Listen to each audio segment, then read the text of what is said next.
My name's Glenda Young, and I'm an author. I live in Sunderland. I'm very, very grateful to Sunderland Libraries for asking me to come and give this online talk. I'm a bit nervous. It's not really the sort of thing that I usually do, but I'm absolutely delighted to be here. I was due to give a lot of talks over the spring and the summer throughout Sunderland Libraries and Washington Libraries as well, but because of what's happened, it all had to be cancelled. So thank you to Sunderland Libraries very much indeed for asking me to come and present a little talk online. It's not very long, and if you've got subtitles, you can put them on YouTube. I have subtitled it all as well, just to make it easier. Like I say, my name's Glenda Young. These are the first four of my novels. They're all set in Sunderland at the end of the First World War. The reason they're set in Sunderland is because it's that old saying about write what you know. And they're actually set in Riot, the village of Riot, which is where I'm from. It's where I grew up and where I was born and bred. And to be putting Riot on the map with these books is a dream come true. So just to give you a little bit of background really about how I got to be a published author at my grand old age. And you know, if anyone's got any questions, do get in touch afterwards. My website's here, glendayoungbooks.com. Get in touch if you want any advice on writing, and I'll do my best to help. I've got nothing else to do at the moment, so by all means get in touch. I've always loved writing, basically. Ever since I was a child, I always loved writing poems and short stories, and then I'd put them away at the back of the drawer, in the knicker drawer usually, and forget all about them. But I always wanted to write, but growing up somewhere, you know, a little village on the outskirts of Sunderland, I didn't know anybody who wrote, didn't know how to get published, didn't know how to start getting the words out of my head. I got them onto paper, I could write them down, but then what did I do with them after that? I had no idea what to do. So writing was always something that I loved, but I just didn't know how to progress with it. My English teachers at school always said I was a good writer, they enjoyed what I was reading. It was always very encouraging, but again, I didn't think it would lead to a career or a job. But I still felt this frustration inside that I wanted to write. All through my working life, I always wanted to write, wrote in my spare time, did a degree as a mature student at Sunderland University in journalism, just because there was a creative writing module as part of that course. So writing's always been part of me, excuse me. So I did my degree in journalism, and I'm a huge Coronation Street fan as well. The two things are connected, bear with me, this is going somewhere. And I started writing about Coronation Street online for fans all over the world. This was back in 1992 when I first got on the internet. And something happened to me that I don't really think might happen so much today, but back then ITV got in touch with me and asked me if I'd like to update 2 Coronation Street official books. Well, as a fan, that was a dream come true. I was working from the original scripts. I had access to personnel at ITV who would help me as well. So I updated the Coronation Street saga and the Coronation Street novel, and I've since been asked to write Coronation Street colouring books, for which I chose all of the text and all of the pictures. And I also updated a book, I was also asked to write a book called Deidre, A Life on Coronation Street.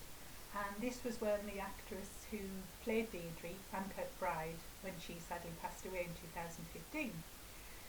And it was while I was writing the Deidre book, which was a huge privilege, and I'm still very proud of the fact that ITV asked me to do that. While I was writing about Deidre, I realised she wasn't, you know, my character. I hadn't created her. She was someone else's. She'd come from someone else's mind. I really wanted to make my own strong women, just like the feisty women in Coronation Street. But I knew that to write my own fiction, it had to be completely different. It had to be my own. It couldn't be Coronation Street or any other soap opera. It had to be something that I made up myself. So I went to Sunderland Libraries, and I took a book out, and it was called How to Write and Sell Short Stories. And I followed everything that it said in that book to a T. I went out and researched women's magazines and literary journals and found where I could possibly start writing fiction and start sending it to. Then I went on a short fiction writing course at Sunderland Women's Centre. Highly recommend them if you they do all kinds of things, all kinds of learning. They're definitely worth checking out. Go and have a look at their website. And the short writing course at Sunderland Women's Centre was really, really encouraging. It was very fruitful for me. I wrote a short story in the class and sent it off to a women's magazine, The People's Friend, who took the short story, which was brilliant. Actually, it was beyond brilliant. I'll never ever forget the thrill of having my first short story accepted. So this was 3 or 4 years ago, and I started sending more stories into the women's magazines, and they started accepting them. And the People's Friend magazine knew about my Coronation Street background, and they said, how would you like to start writing the first weekly soap opera for our magazine? Now, the People's Friend magazine is the longest running women's magazine in the world. See, I told you I was nervous. I'm getting all my words mixed up. It's the longest running women's magazine in the world, and it's an honour to write the weekly soap opera. I've been doing it now for about 3 years. It's called Riverside, and it's in every single edition of the magazine. It's a lot of fun. In fact, it's my writing highlight of the week, because it's just a chance to be a bit silly. But I've built up this whole community of characters in the soap opera. It's absolutely wonderful. And then, because I had the confidence there, I knew that I was writing fiction that I could sell and people were enjoying it in the magazines. I had the confidence then to start writing my own books. So the first one was Belle of the Backstreets, set in Riot at the end of the First World War, and it's about a young girl who takes on her dad's rag and bone round. So I had to do a lot of research, which research is my favourite part of all of the books. I joined Riot Heritage Society, and they have been extremely helpful with everything. All of the help they offer, they're just absolutely amazing. But I also spent a lot of time in the local history library in Sunderland. They've moved now into the elephant tea rooms, and hopefully once everything gets back to normal, we'll all be back in there, and you can have a look around.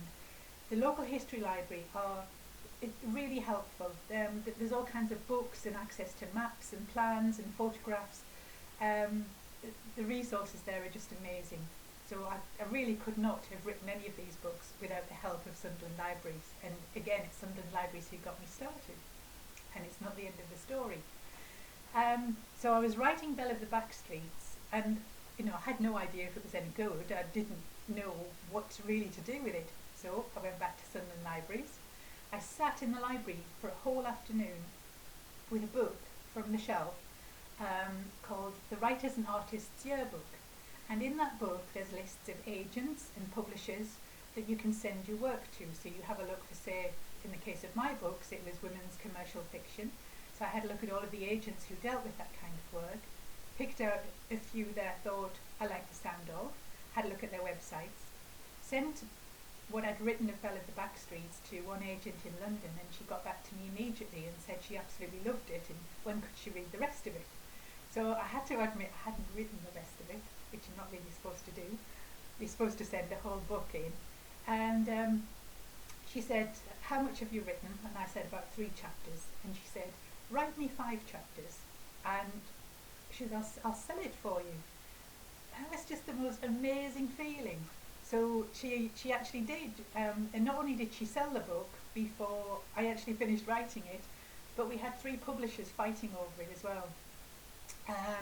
So the offers for Belle of the Backstreets were coming in, and if you can imagine how excited this made me, I was just beyond myself. And I chose Headline, and they gave me a 6-book deal, and all the books are to be set in Riot at the same time. So although they're set in Riot, same time, same village, same place, they're not a series of books. You can read them in any order, they're all standalone. And as you can see by the covers, they all feature a very strong young woman who I tend to chuck everything and the kitchen sink at them, give them lots of obstacles for them to overcome. So Belle of the Backstreets is about a young girl who takes on her dad's rag and bone round. Excuse me. And I've got the book here. These are the first 3. There's Belle of the Backstreets. These have all been bestsellers in Sunderland Waterstones, where they topped the charts and they were number 1 in the shop for months. It's just been the most incredible roller coaster of a ride. The second book is this one, The Tupany Child. And this one is about a young girl who comes into the village with a secret. She's searching for something. I won't tell you what it is, and I won't tell you if she finds it. So she's searching for something, and while she's there, she becomes the first young lady in the village to ride a bike, to wear trousers. She sets up her own business, and all the while she's searching for something very close to her heart. Will she find it? You'll have to read the book and find out. It's also got a wonderful section in this book all about the Irish tradition of the Women's Christmas. And if you've not heard of the Women's Christmas, have a look at it online. It's an absolutely glorious tradition that an Irish friend of mine told me about. And as soon as I heard about it, I knew I had to put it into the book. So the third book is Pearl of Pit Lane, and this is Pearl here.